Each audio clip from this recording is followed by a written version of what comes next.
Hello, everyone, and welcome to the European Voices podcast. I am Vedrana Vujović from Bosnia and Herzegovina, and in the upcoming episodes, I will be your host.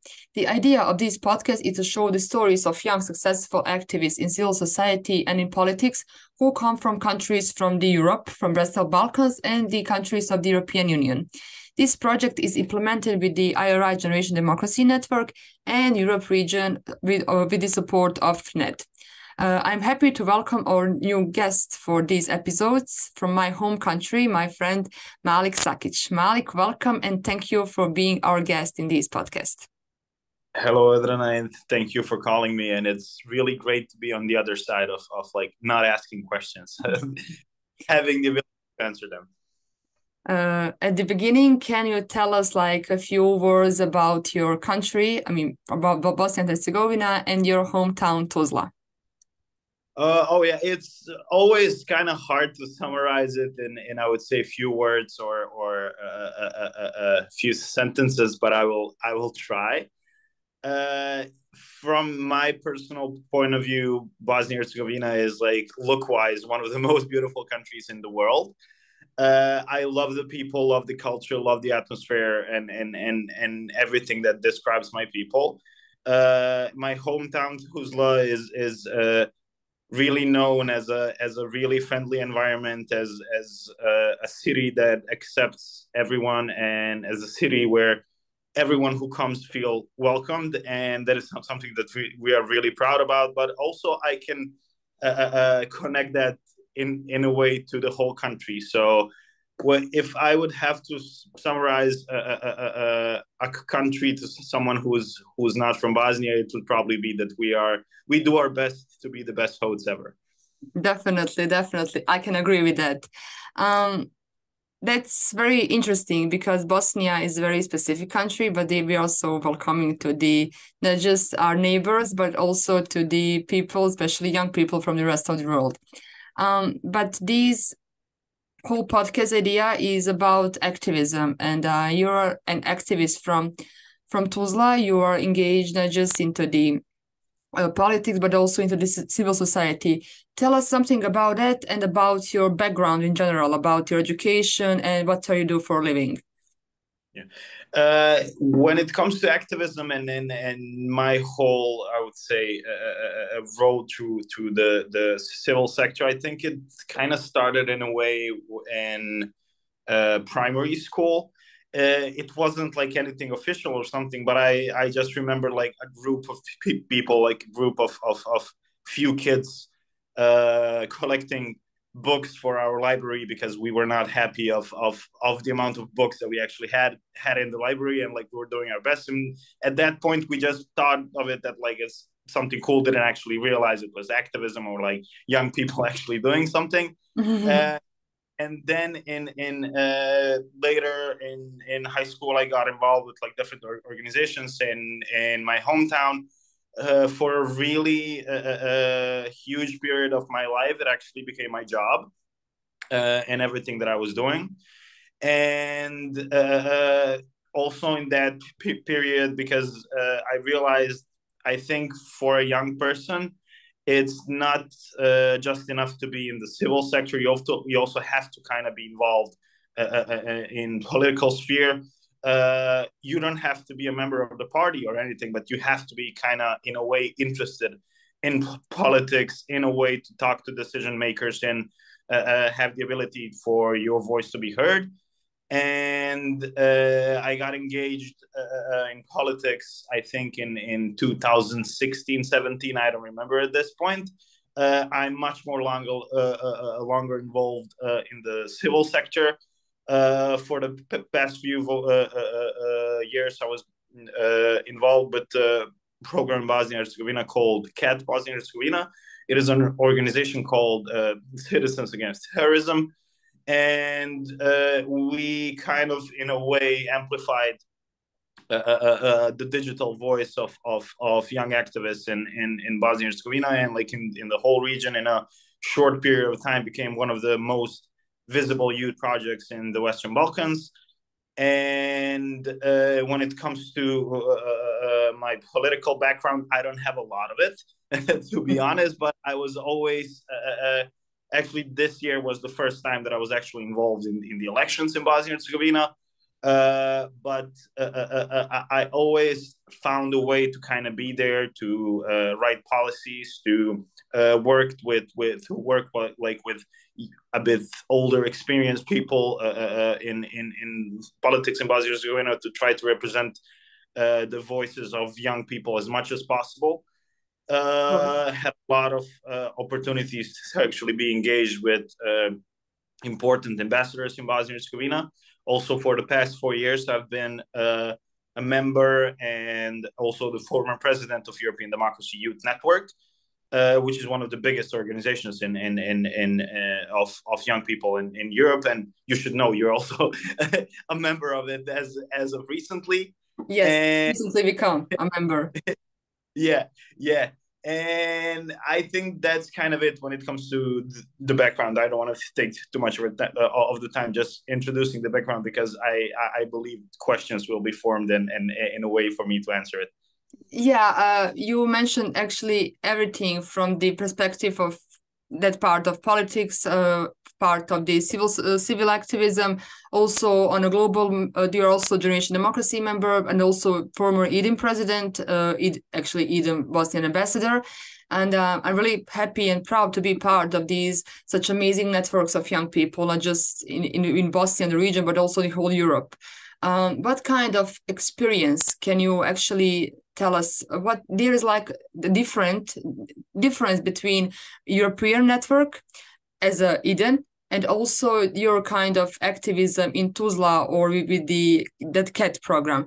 Is there like something different between being part of the like larger network and their kind of projects? But also, if you can compare these two, because it's very interesting, because Eden network is a network of the people from politics and from civil society that you can work together. But how about that kind of work in Bosnia? How that works? If you can compare in a few sentences. Yeah, definitely. I think when it comes to the connection of like smaller organizations, smaller network, and like global, such as also Generation Democracy, when it comes to the background of it is kind of the same. Like all of the organizations function in a same way and like same set of I would say principles and rules. But what is a good thing? You're able to learn from both. You're able to learn from like a smaller scale organization, from like smaller projects to like really big ones that are like global, that are like on like a regional European. Doesn't matter what kind of level.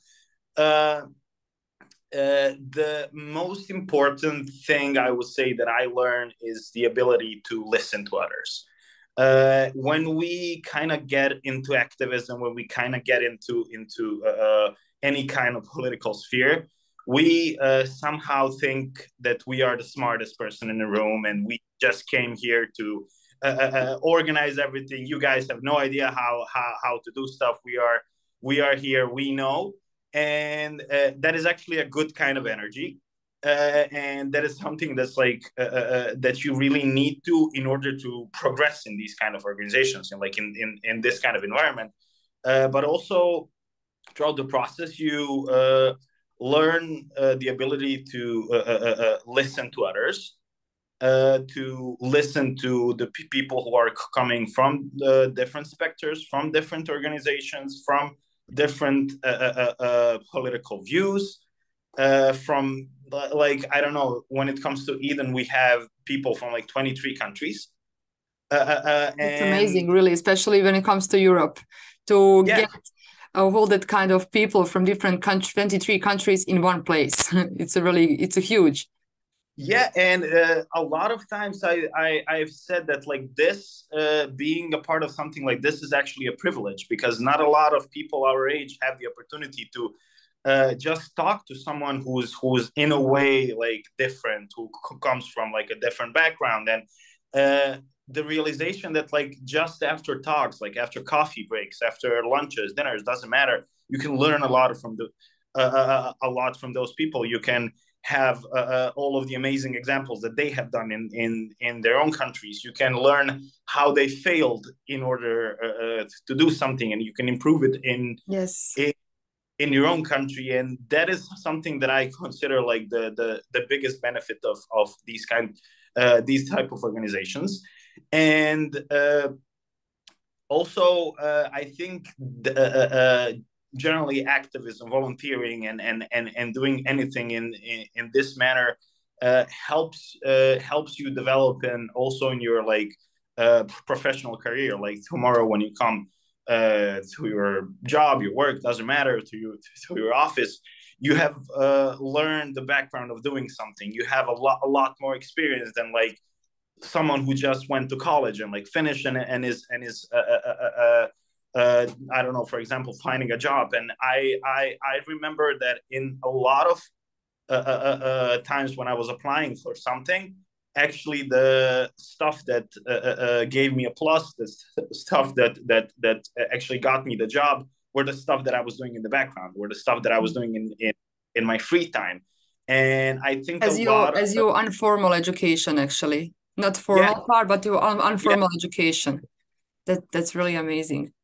Yeah, because for example, I truly think that organization, for example, like Eden, is in a way functioning as a big company is in anywhere in Europe, and like anywhere in the world. Like when you look at the hierarchy, when you look at the way you do projects, where you look at the way how you communicate, create teams, doesn't matter, anything, it will benefit you in like all kinds of way that you will maybe realize 3, 4, 5 years later. I like came to situations this year when I had to like deal with something, and I realized that I actually learned that like 4 years ago, but like without even realizing. And I would try to encourage everyone when it comes to it. Also, I think it doesn't matter what age you actually are.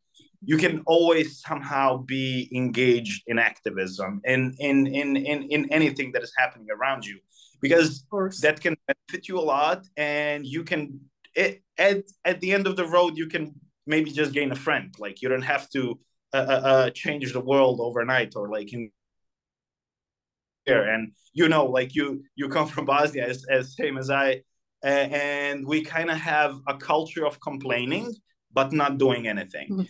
Of course. Yeah, and I think when you you feel better at the realization that you actually tried something, even if it failed, even if you hadn't done it, like even but like you feel better that at least you tried, and now you know what is not working. Maybe like this will help you tomorrow to realize, okay, maybe okay, I've done this, not so good. Maybe I'll try to do something else tomorrow. Like maybe I'll try to inspire someone else. Maybe you will find I don't know, a way to consult someone who has like much more better opportunities to do something than you actually have, but you can just be networking with them and like create your own ideas through someone else and like help them be developed. Yeah, I completely agree with you, because I'm also young and I'm engaged into the politics, but also into these regional or global networks, and these kind of cooperation and the networking between, not just between countries, but all between young people from same country, or from between countries. It's very important to engage people and cooperate with young people from different parts of the world. And that is the huge benefit of being active young person in Bosnia, in Europe, because we have that huge like networks like Generation Democracy, and like a regional network like Eden. This is like a very great way to have a bunch of young people with the same or similar ideas, with the same values, but also they have the same or similar problems, everyday problems, because no matter where they come from, we young people have definitely lots of same issues on everyday basis. And I really found it very important to have that kind of cooperation, communication, to be honest with each other, because after that, even to share that not so successful stories, because we can learn from something. We can learn something from their stories, also from our stories, if we decided to share it. And I think that kind of thing is actually very, very important, especially in the 21st century, to use these kind of channels of communication to not just be friends on Facebook or follow us on Instagram, but also to have the opportunity to really meet people from different parts of the world, different parts of the region, and to have that kind of informal education. To be honest, for me, informal education is probably most important, much more important compared to the formal education. Of course, you need formal education for many stuff in your life, to have like a better work, a better job, to have like an academic career. But that kind of informal education, I think, is very important, especially for the young people from the Western Balkans as like a post-conflict society. And I can say probably from the Eastern Europe, because they have that kind right now, unfortunately, that kind of impact of the conflict zone are right now. Ukraine is number one, but definitely that kind of influence of the conflict influence, we can feel it in Bosnia, but especially in the Eastern Europe. But let's talk just a little bit about young people in Bosnia and Herzegovina. From your perspective, you're part of active here, you were or you are now active here in a civil society, but also in politics. You were running also. Can you tell me, is there enough space for young people here from your perspective, and is there perspective in general for young people to be part of the change making and the decision making process? The thing is, as for everything, you have to fight for it. I remember the day I decided to be a bit more active and try to be involved in politics and everything. I thought that is something that should be given to us, just because I came here, I'm young and I'm smart and I want to do something. And unfortunately, it doesn't work like that. And somewhere maybe will, but from my experience, you actually have to fight for it. You have to work for it. You have to prove yourself, because if you are a young person anywhere, and it doesn't matter if it's like a political organization, doesn't matter if it's like a big company where you work for, you cannot overnight become like the CEO of the company or something. You have to make something. You have to have people realize that you actually can bring something new, bring something that is important, bring new energy. And I think there is space for young people, but a lot of them are not using it. A lot of, for example, parties in Bosnia and Herzegovina actually have the opportunities for young people, have a way for them to benefit later, or I don't know, but like you have to be the one who like wakes up this morning, decides, okay, I want to do this, and then like you either go or like you apply somewhere, or like you just try to contact someone, you try to get into talking about that. But the thing that is really important, even when you get into the position of actually doing something, you cannot forget like your fellow young colleagues and everyone who's young in Bosnia and Herzegovina. You still have to, in a way, fight for them. You have to amplify your voice for their rights and everything. I don't know. For example, in last year, with my youth wing and the party, we decided like one day we had a meeting and we decided, okay, from this year's elections, we want to do something that will help all the young people in our organization, and that will help all the young people in a way who try to join us, and anywhere from this point like to the point in the next 10 years. So we made a joint statement that like I don't know who does everyone who will be listening this knows how a political system in Bosnia and Herzegovina works. You have lists, and like with a higher position on a list, that gives you higher opportunity to get in, yes, to get into the government or something. So we made a joint statement that we want and we need in the first three positions a young someone who's by law young in Bosnia and Herzegovina, and under 35. Also, yeah, and okay, we need them in like 1, 2, 3, doesn't matter. And also when it comes to like parliaments, we need them in top 5, and we need 30% in top 10.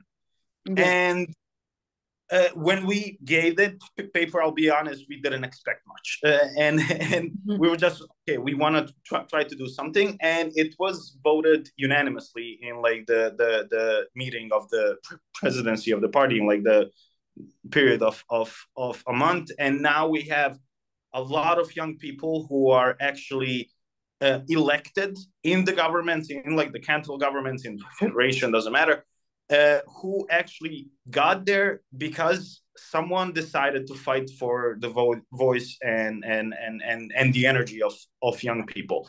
Maybe if it was someone else deciding in the process, if it was someone else from like different city, I don't know, who creates a list, you'll be like, yeah, I don't want this young person in like the number 3 or number 2. He can go to 27, doesn't matter. But like now you have to do it by like some kind of a law or like rule in the party, and those are like the little stuff that you can do, but that can actually benefit a lot later. Of And course. now the goal is to try to transfer it to a bunch of different parties in Bosnia and Herzegovina for everyone to have this opportunity. And I think we'll be able to do it, but like we just have to communicate as much as possible. Yeah, you need to push it because every young person, if being elected like myself, you have huge responsibility, not just to the like citizens in general. That's like a mandatory, and that's like, of course, I have responsibility to my community, to my voters. But you have, as a young person, huge responsibility to other young people outside that we're expecting something from you, that you can create the better position for young people, not just in political parties, but also into the position in general, like in the governance, in decision-making process. Because lots of people, especially in Bosnia, but I completely agree with you, they want to be active, but they don't want to be part of political parties. So there is we can create like more space for them to be active in the local communities, in their like cities, municipalities, in the entities, because Bosnian political system is so complicated. But I also agree with you that there is enough. They can be right now. There is enough space, but there can be more space. You just need to create like your team of people, of young people, to push it and to never give up, definitely, because if you decide to give up, there will be no activism. It's just like some kind of campaign. I'm sorry, I just have to mention one example that is really Of important. I'll course. try as short as possible.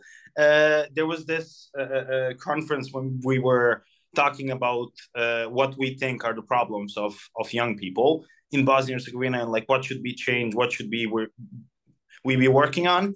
And I remember someone in the audience like standing up and saying like, how like what is the audacity that you have that you think you should be the voice of young people, like we actually need this and this, and I think that we need this. And I'm like, first, I'm also a young person myself, and I'm like just speaking from my own experience.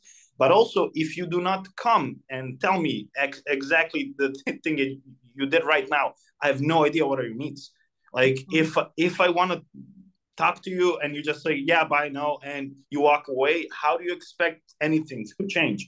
Like if you didn't, as you did today, stood up, asked the questions, and like, which I truly respect, and like that is also a way to actually do something, like come to a conference like this and just say your voice. Okay. I have another question, because we were running our time, unfortunately, but I would like to. There will be definitely in the upcoming months lots of opportunity to speak about that, because we will definitely continue to work, not just as a generation democracy, but with the lots of different projects with the IRI and the NED. But just to wrap up this podcast, these episodes, what would be your advice to young people in the Balkans, in Bosnia, but also worldwide? What would be actually advice to our youth listeners? Now I will come to the situation where like, what's the audacity that you have to think to talk to everyone and like tell them what they need to do? No, I'm joking. Just when you have a thought, when you have something that you think could be or would be right, doesn't matter.